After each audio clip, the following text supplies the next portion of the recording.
আলাইকুম। নিত্যদিনের রান্না বান্না। আজ সকালবেলা কিছু কার্পু মাছ ফ্রিজ থেকে খুলে নিয়েছি রান্নার জন্য। তো কার্পু মাছগুলো আমি লবণ হলুদ মাখিয়ে নিচ্ছি।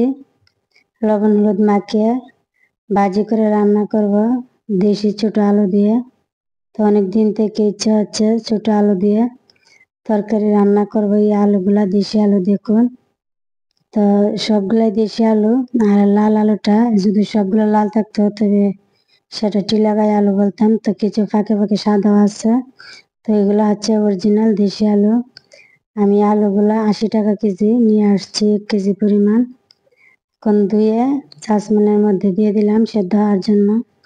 আর এদিকে লবণ হলুদ মাখানো কার্পু মাছের পিসগুলা ভাজি করে নিচ্ছি।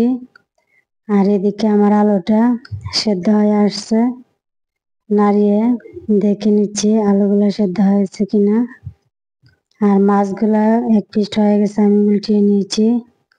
এক পিস উল্টিয়ে দিয়ে দিছি, অপর পিস ভাজা হচ্ছে মাছগুলো। আর এদিকে আমার আলুটা প্রায় সেদ্ধ হয়ে গেছে, চুলাটা অফ করে দিয়েছি। এখন নামিয়ে নিচ্ছি আর কিছুটা পানি দিয়ে ঠান্ডা করে ছিলে নিচ্ছি আলুগুলা। এই দেশি আলুগুলা দেশি মুরগ দিয়ে কার্পু মাছ দিয়ে যে কোনো কিছুর সাথে রান্না করলে অনেক ভালো লাগে খেতে, খুবই টেস্ট হয় তরকারিটা। এদিকে আমার আলু ছিলা হয়ে গেছে, একটা সসপ্যানে আবার তেল আর পেঁয়াজ কুচিটা ভেজে নিচ্ছি। আর আলুগুলা দিয়ে দিলাম, পেঁয়াজটা ভাজা হয়ে গেছে। এখন আমি মশলাগুলো দিয়ে দেব, এক এক করে সমস্ত মশলা দিয়ে নিব।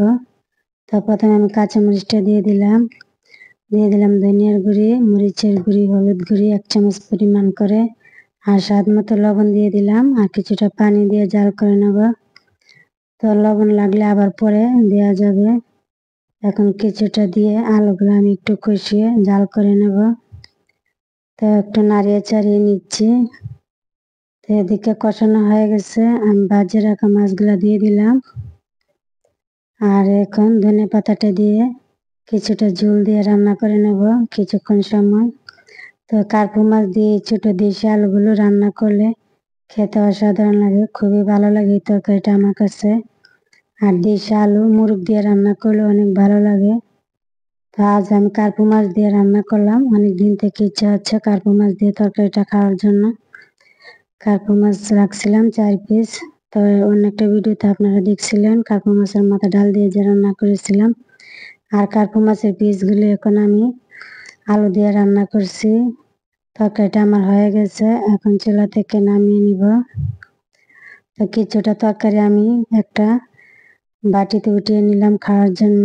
আর আমার ছেলেকে এদিকে তরকারি দিয়ে দিচ্ছি প্লেটে, সে বসে গেছে খাওয়ার জন্য। আর আলু দিয়ে তরকারি রান্না করছি দেখে আমার ছেলে অনেক খুশি। আজ এ পর্যন্তই, সবাই ভালো থাকবেন, আল্লাহ হাফেজ।